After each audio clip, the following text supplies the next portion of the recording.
Wynter Tai chats with Sensei Roy Anderson of Ronin Taiko, Part 2. Let's go.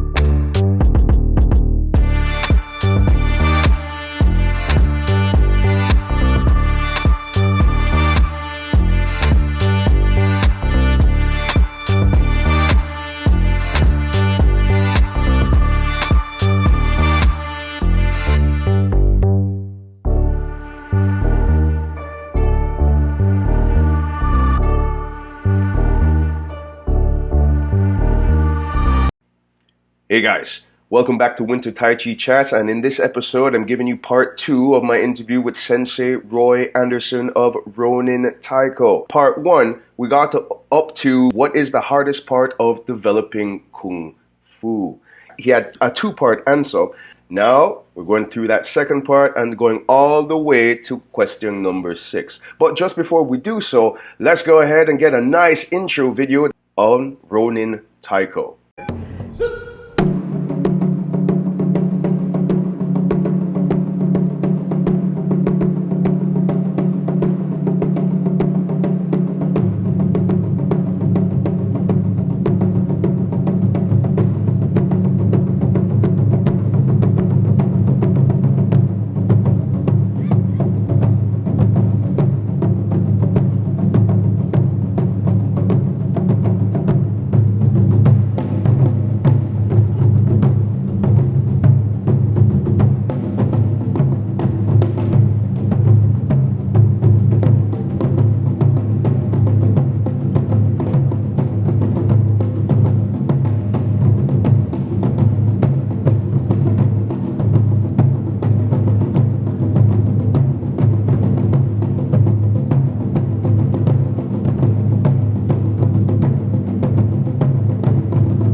I get a question.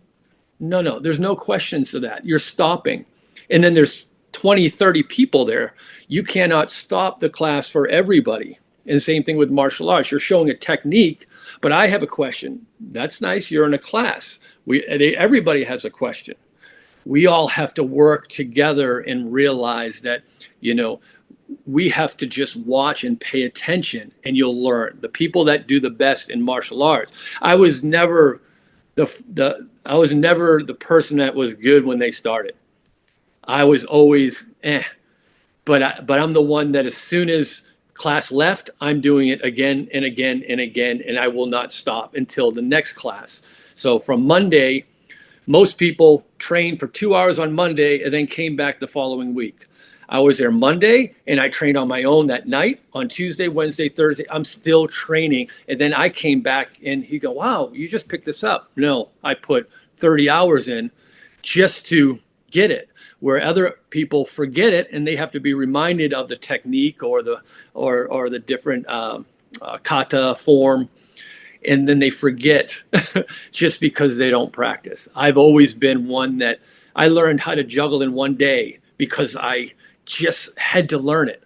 So for hours, I'm picking up the club or the ball and doing it again. I had no problem failing because the goal was what I needed to do. So most people, if they don't want to keep picking up that club or that ball, and they give up so early, and they don't realize what's going to happen. You take one step a day for 365 days, you've gone 365 feet, right? But if you're standing and just going up and then going back, and you're never going to get there. All these cliches that we hear, take one day at a time, every minute counts. The older you get, the more that becomes reality. So the sooner you understand that, if my son, who's now 22, just listens to what I have to say about his future and he takes that in, he's going to be at the head of the game. But he won't, because I didn't. When I was 22, so it's part of you hope, but it's part of the struggle. You have to make mistakes in order to change. I didn't have the best rhythm, and I don't have an ear for music, but I have a passion for it, and I love the beat of the drums, and also the connection that I have with other people. Martial arts, it's a connection with your group. You have a connection of when you do like kumite, half kumite, where you're fighting or learning spot techniques. You are working timing. You're working with that other person. That other person, to me, punch harder. I need to work. Don't worry about hurting me. If you hurt me, then it's going to make me better. You learn how to dance or fight with other people, and the closer you are, and that's to those people, the more you're going to learn. The bond you have with your closest 5 friends is the bond that really encaptures your life. So if you really want to enjoy your life, choose those 5 friends, and those, they're going to protect you, and you're going to protect them. But with the way martial arts are now, is we want to do everything. So we never truly learned one art first. So I wanted to learn Taiko first as the history before I start doing whatever I want with the art form. So like Bruce Lee or any of the MMA fighters that have now taken all these disciplines, do they know where each discipline came from? Do they, pay respects to the people that have given them that style? And why? Like, if you know the real story of capoeira, why it started. That's their life. They have to learn if they're tied up, they have to learn how to dance and how to pretend that, we're just having a good time while they're learning a martial art. Or you learn the Okinawan weapons.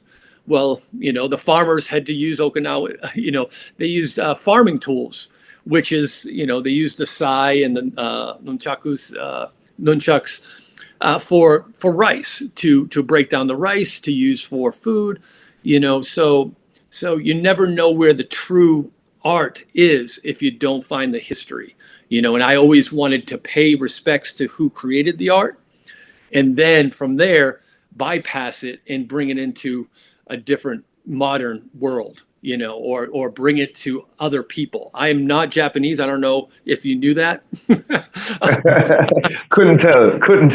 Yeah, I just had my DNA tested. I'm basically Swedish, Norwegian, Icelandic. I am not Japanese, but something about how they symbolize something, or how they treated tradition resonated with me. So that's the bond that I found with a Chinese as well. But Japanese, for me, it was the amount of detail they put into everything. And I'll take the taiko itself. Taiko for a Japanese drum compared to the Chinese drum used for lion dance are made totally different for different reasons. And Joe, Sifu Joe Key will tell you more about the actual lion dance, not me. But the taiko itself, everything from the wood, from the skin. So in Japan, way back, there would only be one drum. A family would have a drum made from the cow that plowed the fields. So the cow was part of the family. It would do all the work, and when it passed, they took the skin, stretched it over the drum, tacked it, and every time they played that drum, it was in honor of that cow and what it's done. It's part of the family. So just that little simple ceremony. So every time I hit a drum, I'm sharing my life with nature, and I'm playing, for the animal who has given me that life. So and what I play is to be heard by other people. So now I'm telling the world by playing the drum and letting everybody know for that. The tacks themselves, there's like I brought this. That's basically a tack. So I make these as well. So I know how to make the taiko drum. But these tacks are called bio. They're tacked on the skin. In some of the big temples in Japan, these are made from melted down samurai swords of the fallen soldiers. So in honor of them, they melt the tacks, put it into the drum. Every time they hit that drum, they are remembered the samurais who have lost their lives. Wow. So just those little things are so important.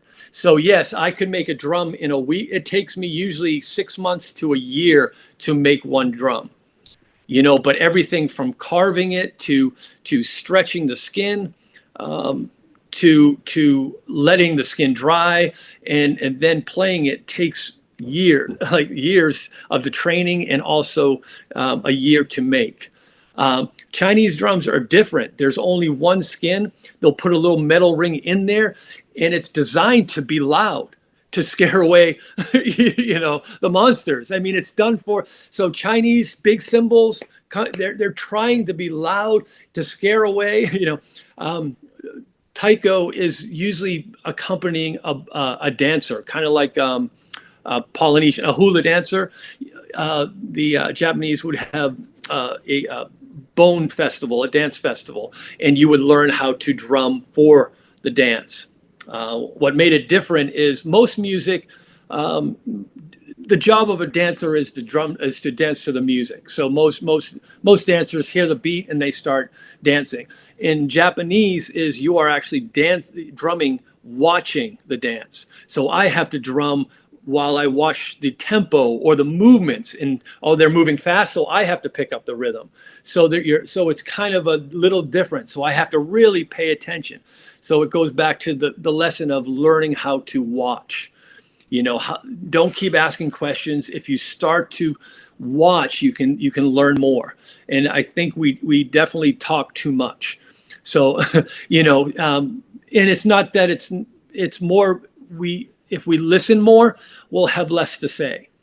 And so I'm a believer of, when I have something to say, one, I want to make sure you want to hear it, but two, I want to make sure it's meaningful. So I'm not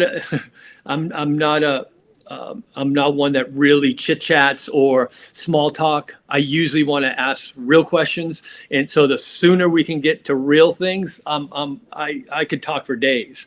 But to talk about stuff that everybody says, it's almost like you're just repeating what you hear, and we don't really get a chance to listen. So if I get punched in the stomach every time I raise my hand, I learn how to drop my guard. If I get punched in the, I eventually have to learn how to work with that. If we're always talking and nobody's taking any education or information in, we're just talking. And I think it's really important for people to, if they're learning martial arts or they're learning taiko drumming, is to take it in. First, take in the music. First, take in the technique. Then why? Why are we doing the technique? If you understand that this is actually a wrist grab or this is a choke strike, then it makes sense. But if we're just following movements, it's a lot harder to learn. And I think that mutual respect for one another is important in both disciplines.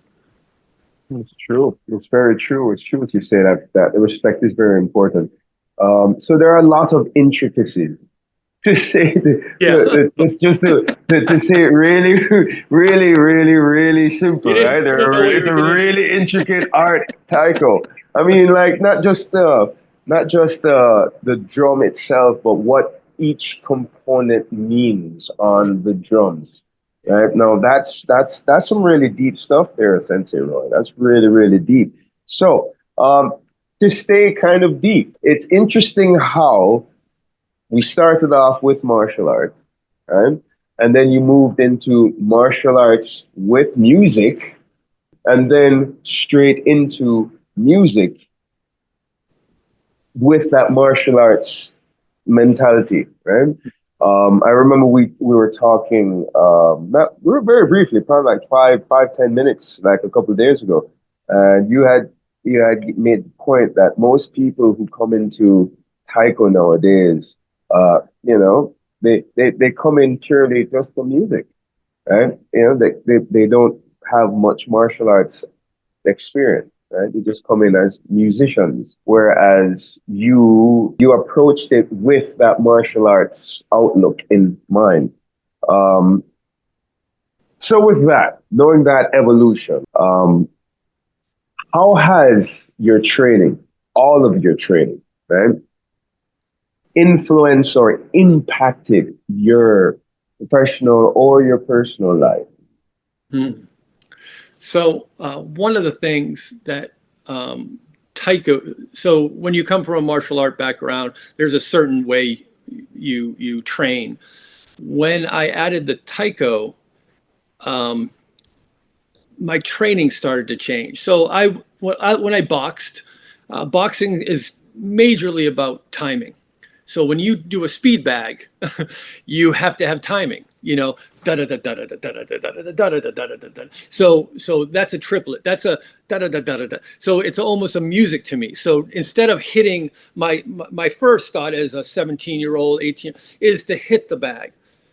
Now I'm playing the bag. Now I'm playing music with the bag. So now I'm hearing the bag, which I never would have even listened to the rhythms of the speed bag. Now I'm writing music to the speed bag. Now I'm playing songs in the background and trying to play music on on the speed bag. Same thing with jump rope. I jump rope. There's timing. You cannot be off time, or else you're gonna get stuck, or you're gonna hit yourself in the head. As you do it, you have to learn the timing and the footwork to it. So eventually that becomes a rhythm. So if you can jump rope, you automatically have timing. So keep jumping. So people that don't understand music understand physical stuff. So if I can train them to do the physical and not even think of the music, they'll start just jumping because it's a physical thing to do. It's coordination. So for me, bringing the taiko in the mindset of the music beat back into all the training changes everything. And it also like one of my favorite things to do is when a dojo or a martial art group or a MMA fight happens, that they want me to accompany and play taiko on top of either their fight or their graduation where they do katas, because every single time I play for them, their testosterone goes up, their warrior spirit changes hearing the drum beats. There is nothing more warrior or primal than those drum beats when they're played. And every single event that I've done, the students or the practitioners who would come over to me and says, "Oh my God, when you drummed, I got so hyped up. I was ready to attack."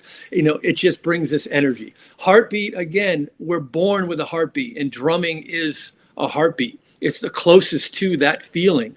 So I can play right now. I could play taiko, and if you watch, and I'm playing a slow beat, and I start to pick up that beat, your heart rate will actually start to speed up. Now haven't done anything, but just listening to that beat will automatically have an effect on you no matter what. And that's what I love. That's like having this secret technique that I have on someone else. And if I understand that beat or that rhythm, it's easier for me to work with other people. So, and that's what was really important is for me is when the taiko started to bleed into my personal training and my martial art workouts, you know. Awesome. That is an awesome answer, my sir. And sometimes it's really bad to boil answers down into one word. Um, Like the previous question that you had asked about the hardest part of developing Kung Fu, and this question, it how has it impacted your life? Timing, Yeah, timing. When you said the word timing, it could be an answer for both questions itself. yeah, yeah. Right? Timing it is very important. It's very important. And the more you talk about the drum and how the drum can affect your psyche, right? The way how you are, the way how you react to things. And it's true that you're saying that, but what you had told me just hit home for me even more about Taiko when you were stating how, you'd fuse them with you put them with hula dancing and Mm, you'd have to play to the dancer. It's not the dancer playing to the drum, right. but the other way around. So I would only imagine like if you're playing to fighters, like if you're playing to matches, like MMA matches, and you're playing to the fighters and you're playing to their rhythm and stuff. So Mhm. I definitely understand you. I definitely get you when you say, when they're telling you, oh, it's getting me, I felt very hyped up, well, yeah, you're going Yeah, off of their energy. And I see it. I completely see it. and That's an absolute great thing. just imagine if you watch kung fu theater or any of these movies and you took out the music. Like you need that sound of emotion. So Taiko just having a background of music, or every single fighter before they go to an event has to choose what their music is to get them hyped up. They usually shut it off when they fight. So imagine that you get to play only your song during a fight. You're going to play more. You're going to, be into it full 100%. So the drumming, again, it's so primal. Just it feels like you're going back in time. That's a traditional instrument. It's not this synthetic disco, DJ type music. This is as old as it gets. The drum is one of the oldest instruments. Besides using our body for sound, that's pretty much one of the originals. So it's got has long thousands and thousands of years of that, and the drum beats themselves haven't changed. The music has, but those simple beats, that heart rhythm, that's been around for years, for thousands of years. But it brings something a little different. When it just makes it more mortal. It gives an added touch, not Yeah, only for the practitioner, but also for the spectator. absolutely. And Yeah, and I know exactly what you're talking about because like when I perform lion dance with Sifu Joe Keith, after we do the lion dance and we're showing kung fu and we're showing tai chi, right? He play the drum while while doing the forms and stuff. oh yeah, And the drum, it's not that we're trying to do our form to the drum. No, right. he's playing to whatever With the lion, yeah, exactly whatever emotion the form fits, right? Or however the person is doing the form. absolutely. And I can only understand completely, what you're saying. So let's go into our next question there, Sifu All right. Sensei Roy. Um, in terms of your teaching, right, for your student, if there was only one thing that you could teach to a new generation of, say, martial artists or drummers, because I know you're very successful taiko teacher. Um, if there's only one thing that you could teach them, what would it be? Uh, I think I'll bring it back to one of the first things I said. Listen to your heart, and I don't mean listen to your heart like a poetic thing. Listen to your heart. I've been in my body for 54 years, and I still don't know how to use it 100%. There's things that I'm learning about it. They don't give you a manual how to use it. The heart is so important, not only um, for delivering, blood and oxygen to the rest of the body. But it's also a timekeeper. It's telling you how you feel. It's telling you, like when I first, was about to do this interview, I was getting anxious, going, all right, I don't know what he's going to ask. I don't know where we're going to go. It's great. It's thrilling. I'm not nervous. I'm anxious.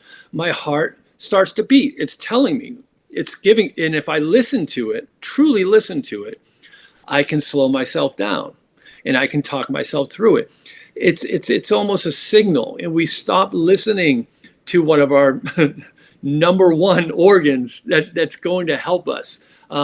So for people that want to start Taiko or start martial arts or want to continue in one of them, listen to your breathing, listen to your heart, listen to your body, listen to your mind, be open to really go with the direction that life takes you. I'm one that if I see a road on the right and the road on the left, I'm going straight ahead. I'm not going to take either one of those roads because I want to do something different. Right? So everybody has their direction. But if you listen to your gut feeling, if you listen to what your heart says, if you listen to your body, it's going to give you everything that you need. We for some reason like to stop listening to ourselves and listen too much to others, especially with world changes, and we can listen to the news or we can listen to the what people are saying at the coffee shop. If we listen to ourselves and really look into what our main objectives are. I fell in love with Taiko because it resonated with me. And I gave up my backgrounds in college, criminal justice and sociology. I was a social worker for 6 years. So I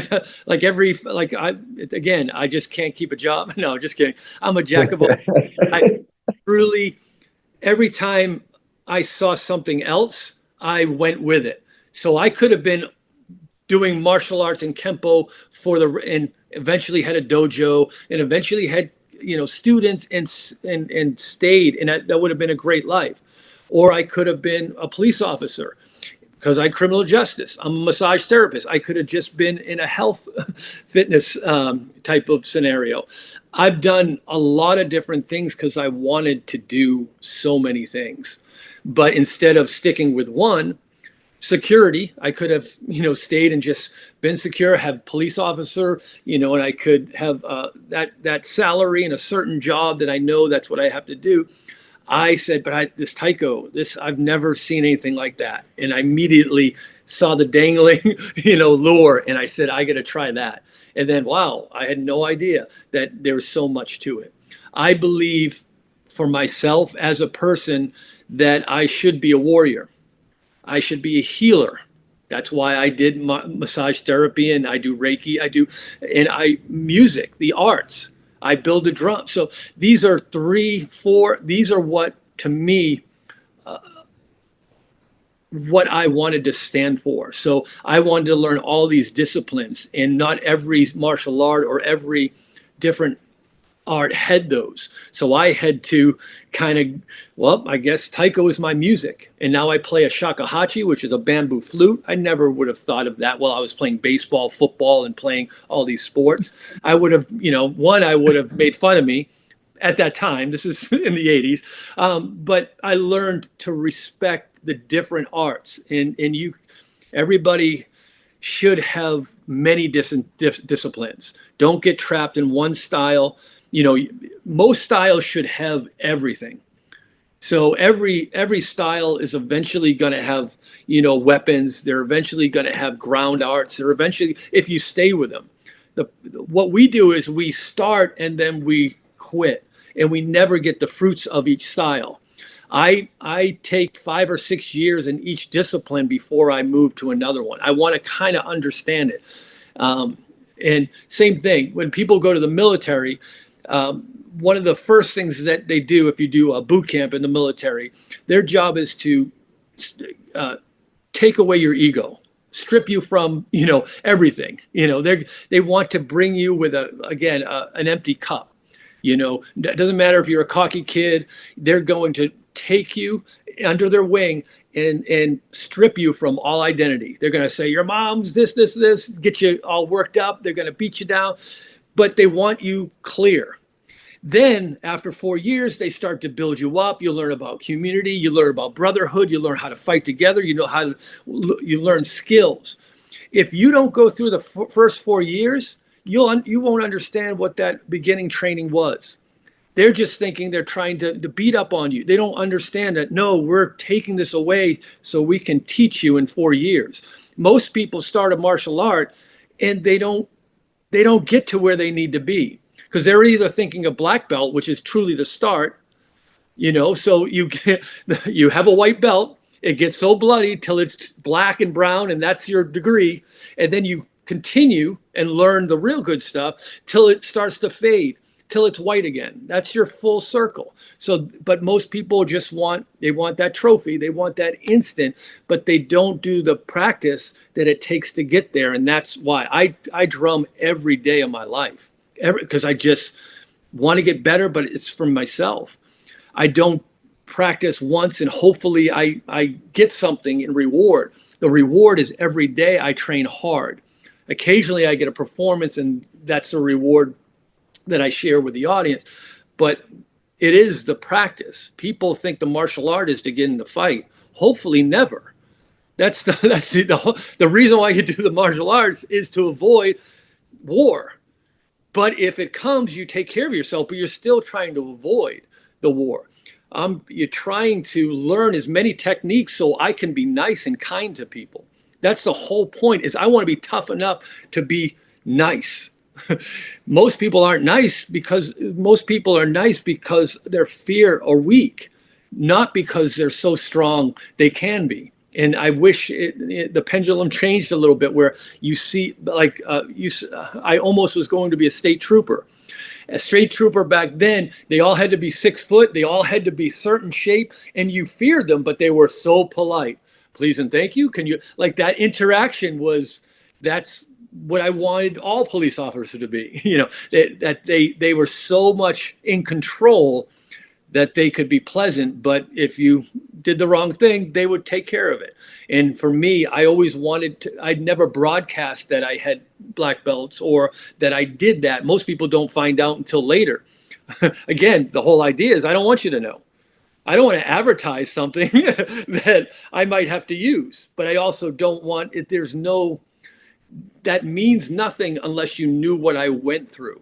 The black belt is just a representation of the training that you did. You don't get to keep it. So after 54 years, I still have to train to be a black belt. Most people should not have their black belts anymore because they had it when they were 17, but they're 37. Are you still doing it? Oh, so you were a black belt. No, I am a black belt. Then you should be practicing the art. And that's just, why did you do it to begin with? And I think that's truly why I love Taiko and martial arts. And I will not stop because I love the discipline. As hard as it is for me, because I love physical, I love to sweat. I love to bleed. I love to play. I love to put myself in uncomfortable situations all the time. That's my goal. My goal is not to learn to get to be a black belt. My learn is to get to a level that I feel confident, and I also know who I am and what I can do. And I don't want to flaunt that. I want it respected. I see that. I do see that about you, right? Because I remember earlier in the conversation, you had said that you're not really musically inclined, right? Yeah. But yet, look, you're a drumming teacher. And in all respects, when you think of drumming is the base of all music because it actually carries the rhythm, right? So that tells me one thing about your personality, right? That you like to put the reps in, right? Yeah. For lack of better terminology, we just use gym terminology, right? You go ahead and put the reps in. And Yeah. when you've done the sufficient amount of reps, you want more, so you put more in, Mm. right? So I see that about you, Yeah. right? And that's how, I can see how you got to the level that you've gotten to Yeah. be able to teach Mm. Taiko, Yeah. to be able to teach martial arts. I understand. I see that. I see that. Now, going back to the initial answer of that question, you had said that you would teach the new students to listen to the heart, Mm. right?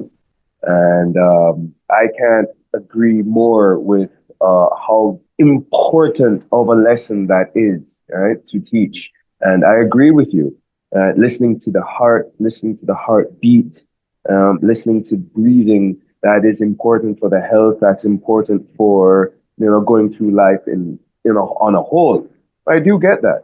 Mm. Uh, but something else, right? As soon as you said that, heartbeat and breathing, it just really brought it back to how much you had said that you had gone through so many different disciplines. You've learned, you've learned massage therapy. You've learned different styles of martial arts apart from Kempo.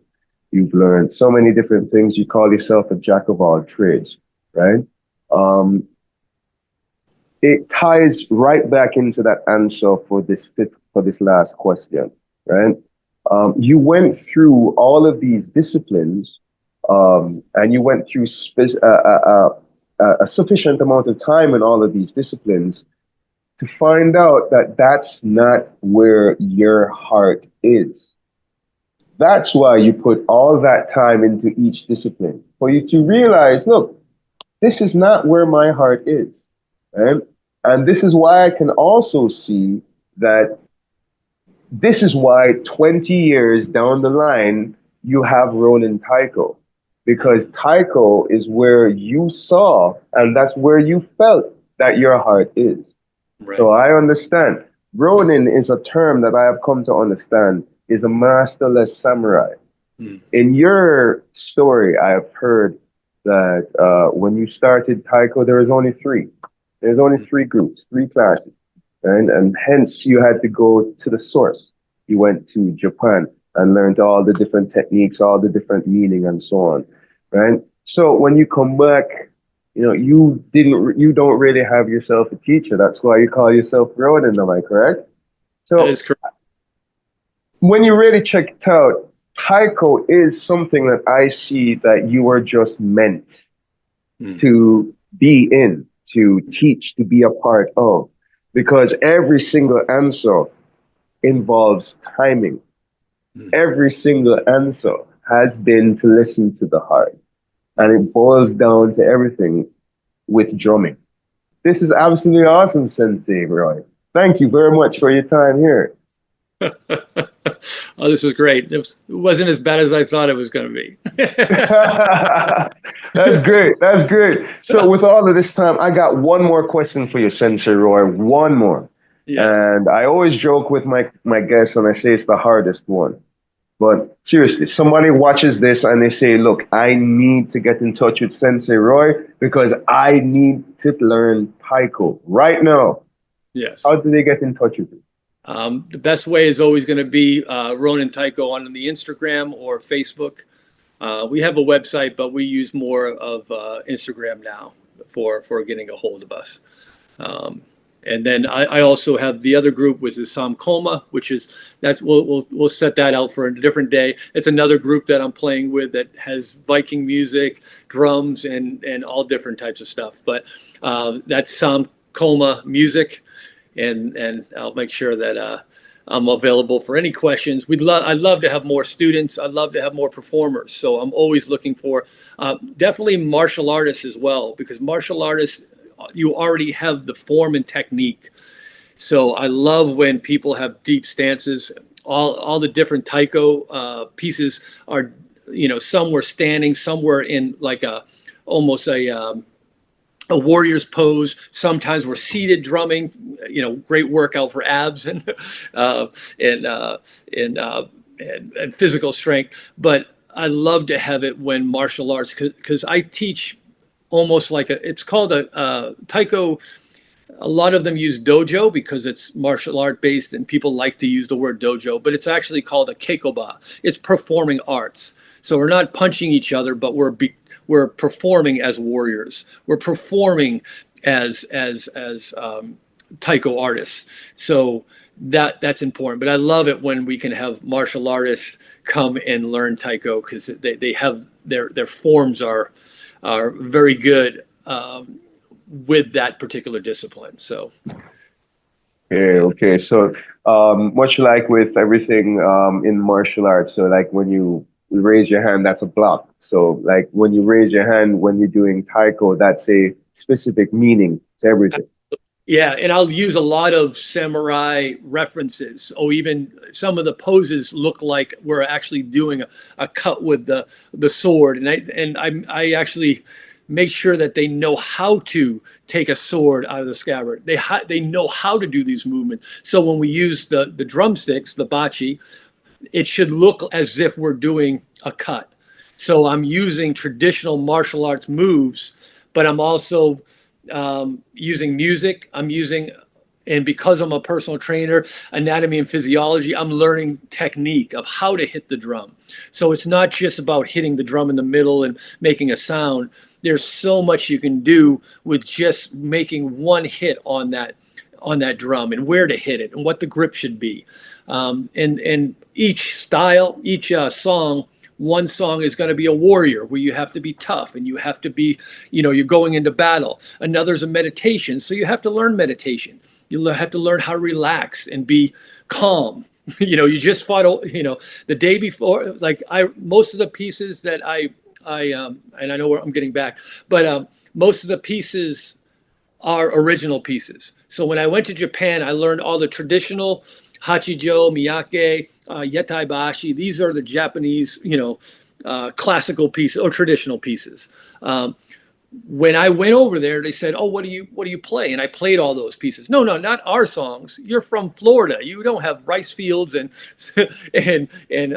and the cherry blossoms. You have palm trees and a beautiful beach. Why are you, playing our songs? And I go, "Oh, that's a good point." So that's when I started, writing my own taiko, basically a score. So almost like a martial art again, I turn taiko as if you're learning different disciplines. So you're learning how to be a samurai. You're learning how to be a Buddhist or meditating during a drum piece. You're being happy because the crops came in, or you won the war and you have to play a festival. So you play the festival beat or the matsuri beat. So you have to learn how to smile. So the people that are always this uptight, they have to learn how to laugh and enjoy themselves. The people that are always funny and goofing off, they have to learn how to be serious or meditative. So I wrote pieces that actually train you. You don't know it till years later that you're learning how to just be okay with different emotions. And it's okay to be a warrior and be a do meditation and be happy and to drink. The tons of drinking, festival, party, that's part of the celebration. What happens in every culture is you have war, dance, and drinking. That's all of it. And no matter what culture you're in. So I like to write pieces based on those. And I chose because because I'm a Ronin, which means I also could not play traditional taiko in Japan. I have tattoos and I'm Scandinavian or American. I could not join those traditional Wadaiko groups. So I was also a Ronin there. But the idea of me being a samurai, losing everything, becoming a Ronin, but always wanting to be a samurai again and doing whatever it takes to go to that path. So I wrote 12 songs that basically start a samurai that became a Ronin, trying to be a samurai again, and then the battles and the festivals and all the different emotions that go through that. So if I played, the first song to the last song, it's almost like a score. So if you see like Braveheart or Gladiator or even Star Wars, a lot of taiko. Like that, a lot of the background music that you're hearing is all taiko. So it feels like a score. Like it feels like it's all part of one thing. So I really say that I only wrote one song. There's those 12 songs that's really supposed to be played from one to the other. You start in a meditative, then you have a festival because you're going to war tomorrow and you want to invite as many people as possible. So you all drum together, party, because you know tomorrow you go to war and you might not make it back. Then you play that piece which you're fighting. You lose everything during that war. You become Ronin. Now you take it to the ocean. That's when we have a seated piece that you're actually drumming as if we're rowing the boat. And then and then now you're trying to get to the other side of the ocean so that you can start your life and try to be a samurai again. So when people first start, they just think they're songs, they're cool, and then they eventually learn, no, this is my 20 years of writing my story of what a samurai or warrior would be, So that's Wow, man, that's really deep. and That's some really deep stuff right that there. would not have happened without the martial arts. If I came from any other path, which is 90% of all other taiko, most of them come from music, most of them come from drum circles. I came from a martial artist that saw the music as a representation of the warrior and everything that person. So I used it, as a philosophy. I've used it as a metaphor, and I've used that daily as a part of my life. So, and again, 26 years, if I didn't come here and see that group playing, so I owe everything to the groups, even if I'm not, because I trained with that group for a while, but I wanted to grow. I wanted to go to Japan. So I still respect the group that I left and I honor it. Without Fushu Daiko, I don't play Taiko, but I wanted more, and I saw a different direction, and I felt a different, that being a martial artist, I was going to take this drumming in a different direction. And that's kind of what I did. Well, going along from what you've said, I guess Fushu Daiko, Florida, Florida Taiko, Mm-hmm. really isn't Florida Taiko because what you had learned from them when you went to Japan and played it for them, they were like, "Eh, don't play ours, play your own, right?" Yeah. So Yeah. really, that was a point where you really just it you went off and made your own. It just Ronin Taiko Yeah. was now really okay. Now I'm going to start writing things it's really Floridian Taiko stuff that's really here. So that's Mm. when it really became your own. That's awesome. Yeah. Yeah. And it's also being where I was from. So the Scandinavian and the Boston and the traveling, Hmm. to me, it was so much more. Um, but anytime you take an art, you learn from as many people, but at some point you want to take it somewhere else. So every single martial art, I learned so much, but where can I take it?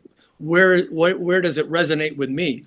I'm a martial artist playing taiko. Somebody that's a musician or a dancer playing taiko has three different versions of the same form or the same music, but they express. And that's why if there's only three groups, um, there's only three styles. In California and Portland, there's 500 groups because it's closer to Japan, so they have tons of groups. But most senseis don't want to come all the way to Florida because all they need to do is fly 7 hours, so they stay on the California side. So they just want to see the sun and enjoy, just like everyone else. But if there's only a limited amount, you have to go find it. And I knew there were groups that I identified a little bit more. And so when I went to Japan, I tried out a bunch of different groups that I didn't blend with.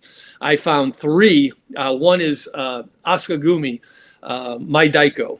Um, they were the group that when I saw them play, it resonated with me. I said, they all look like they lift weights, they bodybuilders, and they play taiko. They get up top on the drum, They literally play, on top of the drum. These are 400-pound drums, big monsters, but it resonated with me. So I started studying with them, and so they're one of the more taiko that I saw. There's certain groups that I really started to hone in on, and those are the ones that had the effect that they did. Just like martial arts, you Tai Chi, for some reason that resonated with you. I can't wait to hear that. Hey man, if you really want to hear that story, you just have to go to the season finale of season 3. Oh, Season perfect. 3, those are the last 2 episodes. That's all about my story right there. Yeah. But but seriously, getting back to your story, that's absolutely awesome stuff right there, man.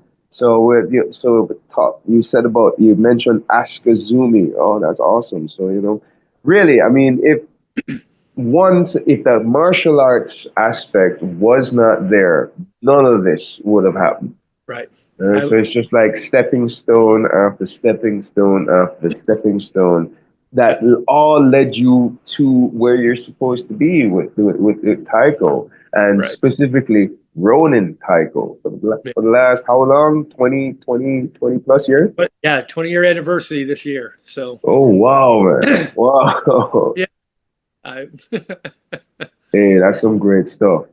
But what I will say, contact information for Sensei Roy Anderson will be in the description down below. Also in the description down below will be a link for Feiyue shoes. If you need a link for Feiyue, click the link down below and get your Feiyue shoes. Get the best deals, get the best prices, all at Feiyue shoes. Sensei Roy, want to thank you very much for the time that you have Thank spent you, to my speak brother. with me. Oh, thank Hey, you. thank you. It was real. You taught me about Karaho Kempo. You taught me about Taiko, Wadaiko, right? About your evolution, right? From Kempo all the way into Ronin Taiko. That is an absolute story. And I know there's a lot that you left out. I Oh. can't wait to hear more. All right. Of Thank you. course. Thank you very much. Awesome.